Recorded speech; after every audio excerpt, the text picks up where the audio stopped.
Hi everyone, welcome back to my YouTube channel, Nursing with Beatrice. If you are new to this channel, you are highly welcome.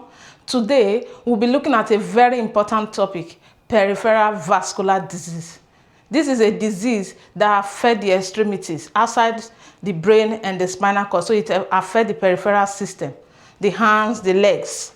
So we'll be looking at the types of this disease because we have peripheral arterial disease and we have peripheral venous disease. We'll also look at the comparison, how to differentiate between these two for the sake of your exam. And we'll be looking at nursing management, how to diagnose this condition. So stick around, let's begin. So peripheral vascular disease is a partial or complete disruption in blood flow to the extremities due to narrowing in the blood vessels. So when there is a narrowing, when the blood vessel gets smaller, maybe there's an obstruction in the blood vessels in such a way that blood is not able to flow freely in the blood vessels of the hands and the legs, we say it's what? Peripheral vascular disease. This obstruction can be partial or even complete. Now, like I said, we have two types of peripheral vascular disease. We have peripheral arterial disease and peripheral venous disease. So when we say from the name, we can easily bring out something from there. Peripheral arterial disease means it affects the arteries, the blood vessels that carry oxygenated blood away from the heart. Now, the other one is peripheral venous disease. That means it's affecting the vein, which are the blood vessels that carry deoxygenated blood towards the heart. Now, what are some of the risk factors? What can cause narrowing of the blood vessels to the hands and the legs? Now, some of these general risk factors include age. We know that as we age, the tendency for plaque, or what we call atheroma, fatty deposits, to build up in the walls of the arteries becomes more obvious. Another one is family history. Then we have high cholesterol. In fact, it's a major cause for peripheral arterial disease, where there is a buildup of fatty plaque in the walls of the arteries. We have smoking. We know that smoking causes vasoconstriction, which will further narrow the blood vessels. Hypertension damages the blood vessels. So with time, as it damages the blood vessel, it gives those fatty plaque opportunities to build. The same thing goes with diabetes. It damages the blood vessel and those plaques can easily build up there. We have diet or obesity. So the diet, if we are not eating healthy, where we are taking in too much cholesterol, anything that can cause those fatty buildup, it can cause what? Peripheral vascular disease. We have sedentary lifestyle. It still goes back to obesity, where you are not active, you are not moving. So when you are not active, maybe the kind of work you do, you sit on a particular, maybe you sit on a chair for a long time, you don't move around, this disease can develop from there. Then gender also, it can happen depending on the condition. When we look further, when we discuss these types of disease, we'll be able to see how it can happen. For instance, for gender, the female gender, they are more at risk of peripheral venous disease. We'll look into that shortly. Then pregnancy, which is also related to gender. Now, let's see the causes. The causes now to be specific. So we have peripheral artery disease and we have peripheral venous disease. We can also call peripheral venous disease peripheral venous insufficiency. So peripheral arterial disease, so the major cause is what we call atherosclerosis. So atherosclerosis has to do with buildup of fatty plaque in the walls of the arteries. So when it builds up there, it narrows the artery. And when it narrows the artery, blood is not able to flow freely in the walls of the artery. We will see, when we discuss further, you will see the reason how it happens. Now, the second cause of peripheral arterial disease is vasospasm. So vasospasm, where the blood vessel, particularly the artery, for example, just begin to relax and contract, relax, contract. So that will disrupt the flow of blood through that particular blood vessel. So an example of this is renal disease. This vasospasm of renal disease, it can happen in the fingers. It can happen in the toes, especially when the patient is exposed to cold or stress or any extreme weather, especially cold. They can begin to experience vasospasm of the arteries of those fingers. And then it can even affect the other parts of the body, but more common with the fingers. Now we look at the peripheral venous disease, or I put here peripheral venous insufficiency so that we don't mix it with peripheral vascular disease because it's the same acronym PVD, right? So I just put peripheral venous insufficiency, which is another name for peripheral venous disease. Now, the major cause of this is thrombosis. We discussed thrombosis in one of my lectures before where we talk about deep vein thrombosis. I was able to mention what thrombosis means. But just to recap again, thrombosis is the formation of blood clots. When there's a formation of blood clots in the veins, we call it what? Thrombosis. So this is a major cause of peripheral venous disease. So when a blood clot forms in the vein, in the walls of the vein, it reduces blood flow in the veins. And like I said, the blood flow for veins, they carry deoxygenated blood towards the heart. So they are not able to vacuum blood properly to the heart because of that what? Narrowing due to what? Formation of that blood clot. Now, this thrombosis can result from conditions like hypercoagulability. So that's the condition that put patients at risk of easy clot formation. Like patients that are taking hormonal replacement therapy, patients that are taking oral contraceptives, even in pregnancy and some surgery, they can put patients at risk of this hypercoagulability, which can now cause thrombosis, the formation of blood clots in those veins. Another thing that can lead to this thrombosis is stasis, where the blood is not moving easily. It's kind of stagnant, it's in one space, in one point. So, for example, when somebody is standing for too long, sitting for too long, or inactive, maybe you are in a car for a very long trip or in a flight for a long time, you are not moving. So that blood can just, because it's just stagnant, it's not moving, clots begin to develop from there. Now, let's look at the difference between arterial and venous disease. Now, the first one for arterial disease is what I call intermittent claudication. Intermittent claudication. It happens in arterial disease. So this one has to do with pain, muscle pain or achiness of the muscle. It's a sharp pain that happens in the muscle when the muscle is beginning to experience ischemia. Remember that for peripheral arterial disease, there is no enough blood flowing from the heart to the body. Oxygen-rich blood is not flowing properly to the extremities, you know. So when it's not flowing properly, meaning there's an oxygen issue, because if there's not enough blood coming from the heart that is getting delivered to the extremities, especially that of the lower extremities, the legs, it means there's not enough oxygen going to those legs. So which means if somebody, the patient is, the person is involved in anything that lead to increased oxygen demand, let's say they are doing exercise, they are running, then they can, the muscles in that area will begin to ache because of what? Decreased oxygen supply to that muscle. And that muscle is beginning to experience ischemia. So because of that, they begin to experience this what we call intermittent claudication. They'll be feeling this sharp pain. So to relieve it, they will need to have to rest. So when they rest, that thing will be relieved. That pain will stop. So the pain for this arterial disease is, like I said it's a sharp pain. For venous disease, it's dull, achy pain. So it's not sharp. Remember, for that one, the vein is the problem. The arteries are working fine. So the veins are not able to vacuum blood back to the heart. So because of that pool of blood in that lower extremities, the pain will be dull and kind of achy. The next thing is what we call rest pain.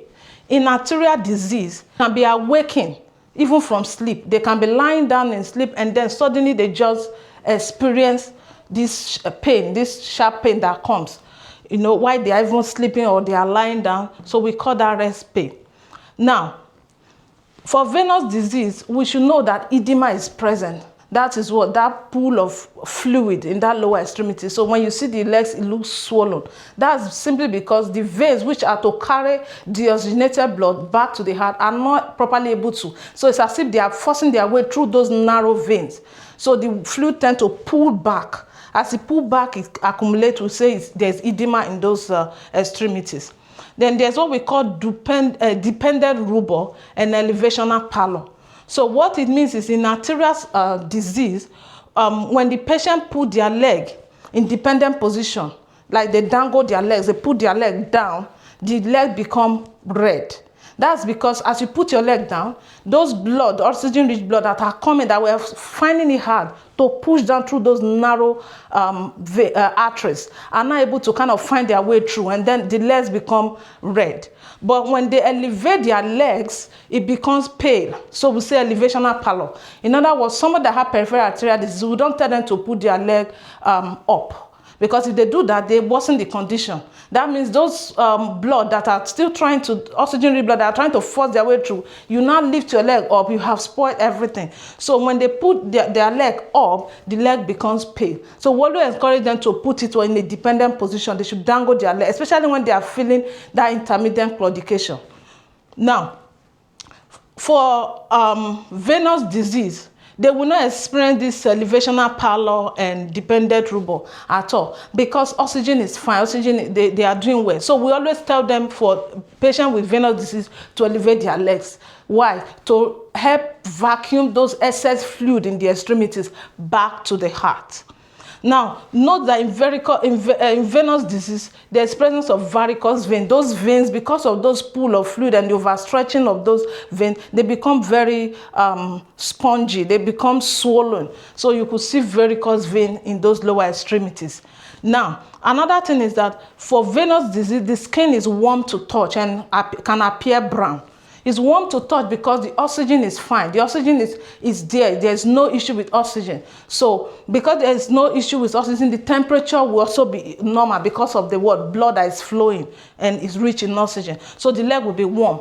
Unlike in arterial disease, the leg will be cold. The skin will be cold to touch because oxygen is the issue. There's not enough oxygen being delivered. Now, another thing, that the skin for arterial disease will be hairless, shiny, and dry. It will be hairless, shiny, and dry. Unlike that of the vein, it will not be shiny and hairless. So take note of that, that in arterial disease, the skin is hairless, is shiny, and is dry. And another thing for arterial disease, that the toenails are kind of thickened. With time, they are thickened. Because even as the blood is being delivered from the heart, the nails are the last to get those supply. The legs, toes, are the last to get it. So because of that, they suffer. They are even the one that will suffer gangrene. Those toes, they will suffer gangrene because it will take time before those blood are able to force themselves through to that way. So the toenails are thickened. Now, take note, for venous disease, the pulse is present. It's present, like I said, because the arteries are working fine. It's the veins that are having the issue. So because of that, the pulse will be there. But this one, the pulse may be either decreased or totally absent. Then they have what we call ulcers. So the arterial ulcers appear round. It's round, it's deep, and you can find it in between the toes.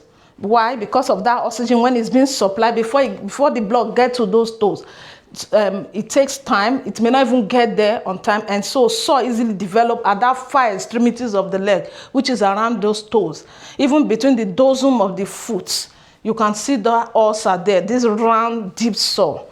And even on the lateral ankle, you could see the sore. For venous ulcers, the ulcer is irregularly shaped. Remember, for arterial ulcer is round and deep, but venous ulcer is irregularly shaped. It's shallow, it's not deep, and you will see it more in the medial part of the leg, of the lower legs and ankle. You don't see it around the toe area because oxygen is not the issue. So, and then there's poor granulation of the ulcer in arterial disease. So that ulcer that you see, that deep round ulcer, is poorly granulated. It doesn't heal properly because of lack of oxygen. But for the venous disease, there's good granulation of the ulcer. So you could see that pink bed around the ulcer. Then I mentioned before that to help relieve that pressure on the legs for a patient that has venous disease, we tell them to elevate the leg to promote venous return, to pull those blood back to the heart. So let's look at how to diagnose peripheral vascular disease. One of the methods they use is what we call Doppler ultrasound scan. So this one uses sound waves to get images of the blood vessels. Particularly for the arteries, it capture the image of the artery to see where the narrowing is or where that obstruction or plaque is. We also use Doppler ultrasound for the vein also. So when they do that, they are also taking image using sound waves to capture the image within that vein to see where that clot or that obstruction or narrowing is. The next one they use in diagnosing peripheral arterial disease is what we call ankle brachial index, or we also call it ankle brachial pressure index. So this one compares the blood pressure between the ankle or the lower extremities and the upper extremities. So basically, to calculate it, we say systolic blood pressure of the ankle divided by the systolic blood pressure of that of the arm. If it is less than 0.9, so we suspect peripheral artery disease. The normal rate is between 0.9 to 1.4. So you are looking at that. So when you measure the ankle, you may measure, maybe you do it 2 times, take the higher number of the systolic blood pressure. You also measure the arm, then take the higher number of systolic blood pressure and do the division. So if you get it and it's less than 0.9, you suspect peripheral artery disease. Then another one they use in diagnosing peripheral arterial disease is CT angiography.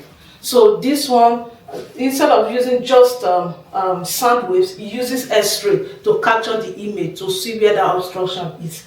Now for peripheral venous disease, we can diagnose by first of all taking history. You do some physical examination to see the appearance of the leg. You ask some questions, to take detailed history of the patient.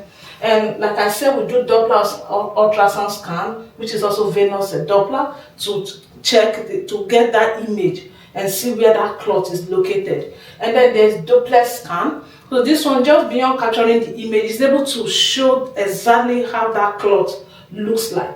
And then venography, where they inject dye and then take an X-ray to see the clearness, to see the obstruction, how that narrow that vein is. Now, we look at the management. How do we manage peripheral vascular disease? I put it / nursing intervention because we'll be looking at it improper. We'll be looking at the nursing intervention. We'll be looking at medication to also manage the disease condition. So, for the nursing intervention, positioning is very important. We want to ensure that for peripheral artery disease, you must not forget this. The patient leg should be down. Why should the leg be down? Because it's an oxygen issue. So you want as much as blood that is containing oxygen, that is rich in oxygen, to get down to those legs, down to the toes. So we tell the patient to put their legs down. So that's what we call dependent position, where they down their legs. So as they do that, more blood forces their way through that narrow arteries to the lower extremities, down up to the toes. So that position is very, very important. For the peripheral venous disease, we elevate.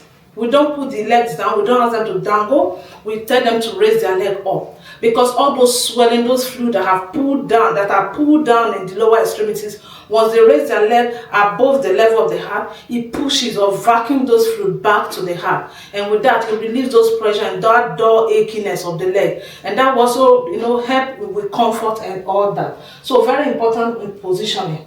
The next thing is for the extremities, we need to do some observation. And we also tell the patient to also observe along with us. So we observe, we monitor the color. For the peripheral artery disease, we want to see, is it looking pale? If it's looking pale, that means they are having elevational pallor. Maybe they've lifted their leg up and those fluid, those oxygen-rich blood are no longer getting to that lower extremity. So we want to tell them, oh, put your leg down, dangle your leg. So we're observing the color. Is there any changes that is not right? We want to observe that. We want to see motion, how able are they able to move those extremities? Because at times they may be experiencing a paresthesia, a tingling sensation. Because of pain, they may not be able to move those extremities. So we want to check that the sensation. Do they have any feeling? Do they have any? Are they developing because of that paresthesia or because of that narrowing and all that? They have issue with sensation. Patients that have peripheral vascular disease may have issue with sensation. So we want to check their sensation and monitor the pulses. So we said that in peripheral artery disease, the pulses is diminished or totally absent. So we want to be monitoring that, want to check that. We can do a scan to detect that and see how present the pulse is. Now we need to assess for signs of ulcer or gangrene. So we're checking the leg because in both arterial disease and venous disease, they both have ulcers. So it's not in all condition. When the condition gets worse, those chronic ulcers begin to develop. So we want to make sure we assess, are they developing these ulcers? And if they are developing, how is the ulcer? Is it getting worse and all that? So monitor that very well. We check for gangrene formation, where you now see that if those cells are so dead, they're already turning black. You don't want the patient to get to that level, because that can lead to amputation. We assess them for pain, the level of pain they are feeling in that particular area. Now, things to avoid, very important in peripheral artery disease. We tell the patient, teach them to avoid crossing their legs, so that you don't, to reduce that constriction of blood vessels of those arteries. So we tell them not to cross their leg. They should free their leg, they shouldn't cross it. And they should not wear tight shoes to avoid those constriction also. They should avoid anything extreme weather, especially extreme cold. It will cause further vasoconstriction, worsen the problem, and enough oxygen will not be able to get down to those lower extremities or the hands. Now, another thing is they should avoid direct heat application, because especially in peripheral artery disease, they may experience decreased sensation in those extremities. So if they put anything direct heat or hot water, anything hot, they won't know. So they could get burnt, and that's a big problem. So we want to tell them avoid direct heat on those extremities. Then we teach them to avoid tobacco or caffeine, because tobacco or smoking causes vasoconstriction. So then we look at peripheral venous disease. So we are going to encourage the patient to put on elastic or compression stockings, especially before getting out of bed. So for exam purposes, before they get out of bed, they put on those stockings, and they are expected to use it the whole day. They remove it when they're about to go back to sleep. So we encourage them, because for peripheral venous disease, because of those pool of fluid, we want them to put on those compression stockings to help reduce those swelling and promote comfort. Then we are managing edema, those swelling. Part of the compression stocking is also used for, the purpose is to manage those edema. Another thing we use, because to manage the edema, is to elevate the legs. I've mentioned it before, at least 10 to 20 minutes, several hours a day. Tell them to always lift their leg up. They can put it on a pillow, they can raise the head of the bed, the foot of the bed above the heart, which will help vacuum or push those fluid back to the heart. The pneumatic compression device can be used to also serve to help manage those edema and prevent further clot formation. Now, if the ulcer is present, we want to apply dressing over device. We apply the pneumatic compression device over those dressing. So there's what we call ulnar boots. So this ulnar boot is a gauze dressing that is muslin with zinc oxide. We apply it on those ulcers to help promote healing. Now, things to avoid in peripheral venous disease. We want to avoid prolonged sitting or standing, because that's one of the risk factors for venous disease. So we want to encourage them to not sit for too long or stand for too long, to avoid those pool of fluid in those lower extremities, or to avoid further clot formation. Now, they should avoid constrictive clothing, very important, and they should also not cross their legs. Now, the medication aspect, there are so many medications we use. We want to encourage them to take their medication, and want to be monitoring them, to checking for any complaining side effect. So the medication they use in managing, if you remember some of the risk factors for peripheral vascular disease in general, we say hypertension. So antihypertensives can be prescribed as part of the management, because the more those blood vessels are just being stressed because of high blood pressure, it damages those walls and encourages the plaque to build up in those blood vessels. So they manage it, they place the patient. If the patient has high blood pressure, they manage it, they treat it. If the patient has diabetes, they put them on anti-diabetic medication, or use insulin to manage if the oral hypoglycemic medication are not able to control it properly. So they manage with statins group of medication. This one is to lower the cholesterol level, because we know that high cholesterol is a major cause, which is what we call atherosclerosis, the buildup of fatty plaque in those arterial walls. So they can place the patient on statins to lower the cholesterol if it is very high. Anticoagulant and antiplatelet. So the anticoagulant is there to reduce, to prevent further clot formation and stop the already existing clot from getting bigger. And it's also used as a preventive measure to prevent clot formation at all. So same thing with antiplatelet, preventive measures to prevent platelet aggregation, so that there will be no further clot that will be formed there. Now, there are some procedures they can use to improve arterial blood flow. So one of them is angioplasty, and then we have atherectomy. So that one, they kind of ligate or cut through that artery where that plug is and remove those atheroma. And then there's peripheral artery bypass graft, where they bypass that particular artery where that occlusion is, or where those obstruction is, and then kind of reroutes the flow of blood to that area. So that wraps up today's topic on peripheral vascular disease. If you enjoyed this topic, please like, share, and hit the subscribe button for more educational videos. Thanks for watching.